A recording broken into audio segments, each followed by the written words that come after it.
we'll just get underway for that. Before we start, just apologies for running late, and apologies in advance. The questions I'll be answering today are around the squad and our upcoming opponents, and you can ask me as many questions as you want around that and the players, but if you had any questions that you wanted to ask around board salaries, I won't be answering those questions. That's not my area of expertise. Gregor, you've named Stuart Hogg as your captain. Can you talk us through your thinking behind that decision? Yeah, well, I think he's obviously a very strong candidate. He was a strong candidate, given his experience, his leadership ability, his desire to do the role, which was a big positive, because that can be a challenging role. I've met him a couple of times to go through how he would captain the side, what he would do in the build-up, what he would do to handle certain situations, and I was impressed with his answers, impressed with the thought process that he's gone into. He's a mature player in terms of how he contributes in meetings. He's been very consistent, obviously a very experienced player for us. He's really passionate about Scotland, passionate about playing for the jersey, about helping the team win. And I think the experiences he's had recently with going to a new club and having to adapt to new coaches, adapt to a new way of playing, and the demands that has in terms of playing time, he's done really well. And to me, he's going to do a good job. He's going to be supported with some experienced players around him. He's going to work to bring the best out of them, and we look forward to seeing how he goes. You don't see at the top level too many 15s captaining the side, maybe a feeling that they're too far from the action in terms of managing the referee and that kind of thing. Was that a concern when you were weighing up this decision? That was certainly something we talked about. It is unusual.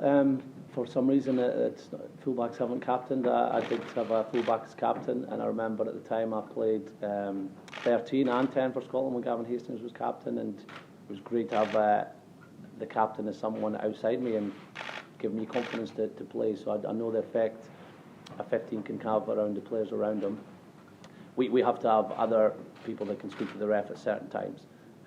With penalties, fullbacks will have time to come and chat to the ref, but it might be around a scrum where maybe Stuart's not going to be the person to speak to the referee anyway, but the referees now will speak to a hooker, speak to a scrum half, maybe someone in the back row if it's around the contact or around the scrum. So we're just going to make sure we work that well with the players we have. Stuart, I think it's 12 players in your squad that didn't feature in the World Cup. Some that were in the World Cup squad don't feature. You've changed your coaching staff, a lot of change. Is that a recognition that things haven't been working? It's obviously a review of what we've done, not just in the World Cup, but in the games prior to that. How can we get better? We review ourselves first of all. How can I get better as head coach? How can we get better as a coaching team? What players will help us improve and reach our potential? And there's also time for players to put their hands up. You probably would have picked a different team the week after the final, or a different squad the week after the final than last week or this week, because players have had 3 months to show us that they're ready to play for Scotland. Some of them are players that were in the World Cup that either did good jobs in the World Cup, have carried that on, or have rediscovered their form. Some are new players, some are returning players, and it's great to see those returning players who've gone through a bit of adversity. I think of Connell Dupree with his serious injury, Rory Sutherland who had a serious injury, Matt Scott who had injury issues, have all got back into excellent form. So it shows their character, but also shows their ability and their desire to play as best they can and get back in our team. Stuart McInally, captain of the team in Japan, he didn't reach his best levels over there. Is this decision taken for the captaincy Hoggy after reflection that perhaps combining the playing duties and the captaincy was maybe a bit much for Rambo?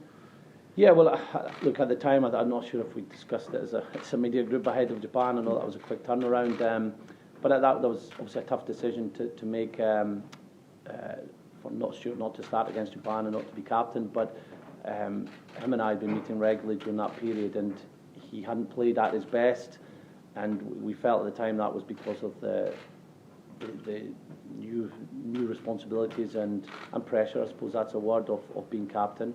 And the most important thing is who's ever captain, they play well and they're able to play well. Stuart has been one of our best, most consistent players and trainers for the last 2 or 3 years, and he wasn't able to get to that level in the World Cup. So we want to make sure that doesn't happen again, and we think a different captain will enable him to focus on his game.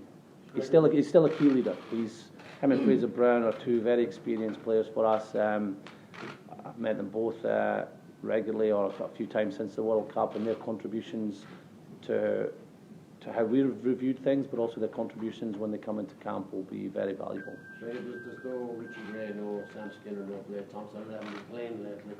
Is that the reason why they're not in, or is there something?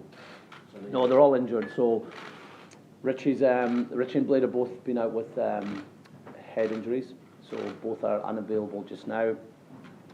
So we made the decision not to include them until they get back into full training and playing.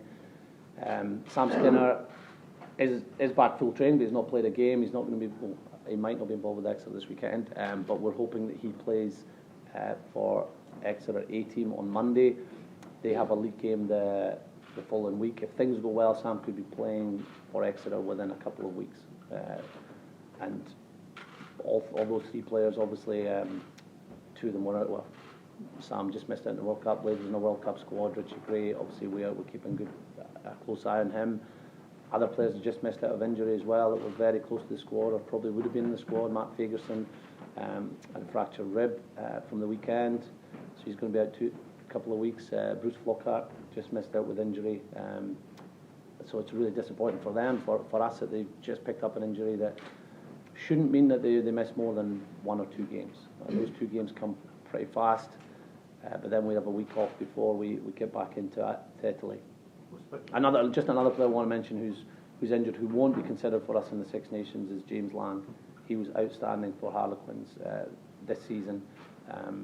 We've watched them closely. We've been down at Harlequins and speaking with the coach. He's one of the best players of the season for Harlequins. Unfortunately, that weekend that we went to watch him, he tore his hamstring. So we're in a better position than we were last year in terms of injuries, but it's always disappointing for the players that you miss out just so close to the Six Nations starting. What's the situation with Duncan Taylor? Yeah, well, look, Duncan's in a position where there's a lot of competition. He's playing well, and he obviously had missed the whole season. We rate Duncan very highly. He'd worked hard in the World Cup camp, fighting against a couple of injury niggles. Obviously hadn't played for a season.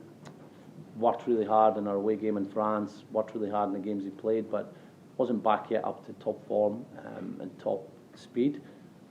He's shown that now with Saracens over the last few weeks.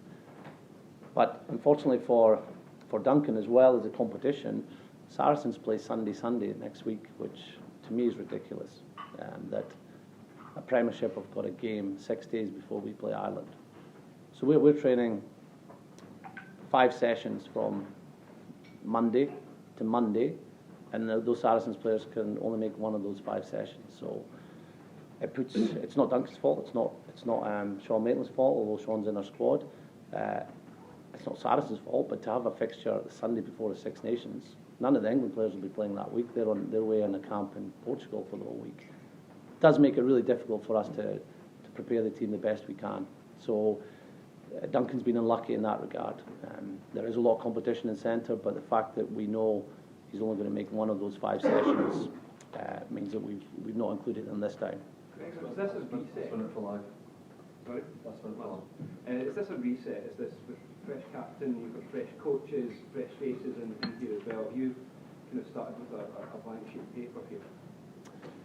Yeah, look, I think you do that every campaign. This is the biggest gap we'll ever have as coaches between a World Cup and Six Nations. Normally it's November test, which you finish up end of November, begin December, and Six Nations comes around pretty quickly. But we will look at each campaign as right, what are the guys doing in between campaigns? Are they playing well? What is our reviews? Where do we need to improve? This is a longer period. We've had 3 players retire.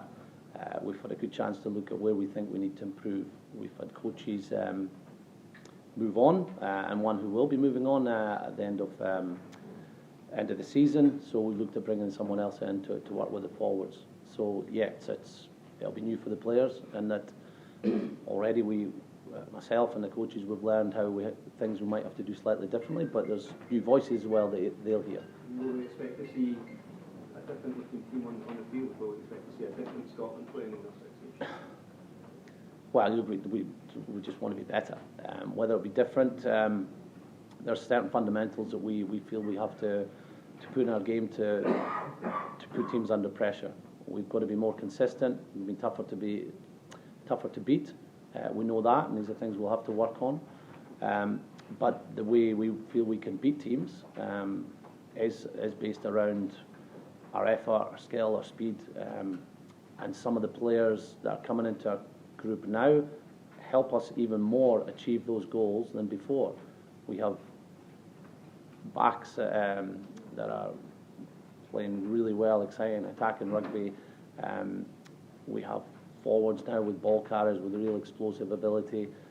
Some of them haven't played Test rugby before, so we've got to get used to that. But the personnel we have available, we think we can really move on our attacking game. And we know we have to make shifts and being tough to beat. And that goes around, what we do with our attacking game, we look after the ball, but also around our defence. And in terms of the loose head situation, Gregor, the cupboard is pretty bare. You're losing your hair. Worried about this? We know loose head is. We've got a number of positions. We've got lots of competition. Players playing for top clubs in Europe, whether it's centre, whether it's second row. Loose head, we probably don't. But I've been really pleased with how well Rory Sutherland's played. Rory Sutherland at the weekend went up against a huge pack over in Bordeaux. Kobalas at tight head, Jefferson Poirot and loose head, a big strong second rows behind him. Edinburgh won 2 free kicks and a penalty in the first half in scrum, and all the scrums were solid. That didn't go to a penalty or free kick. Rory did the same down in Wasps a few weeks before, where Edinburgh dominated the Wasp scrum. He's carried well. What we hear back from the Edinburgh coaches at the training, and what we hear back from the Edinburgh players is he's had an outstanding attitude. It seems this year, whether he's got over the injury or whatever, he's taken his game to another level. So that's a real positive. Alan Dell had a couple of injuries after the World Cup. He was outstanding for us in the last year's Six Nations. One of the key players in the Six Nations, not just in our team, with the way he contributed in attack, defence, and at scrum time. He's now starting to find his feet at London Irish. Started a week ago against Exeter, played well. So we see him time, hopefully, but we believe he's timing his run, his form at the right time. Jamie Barry has an opportunity. He started in the Pro 14 final for Glasgow, won his starting place at Glasgow last year. He'd be disappointed to not make the World Cup, but we went for Gordy Reid, who performed really well in those warm-up games and performed really well in training. But now Jamie's in the squad, and there's 3 loose heads there that we believe in, that at a reasonably young age, so it's up to them to go, right, I should be in the 23 or I should be starting. It's unfortunate.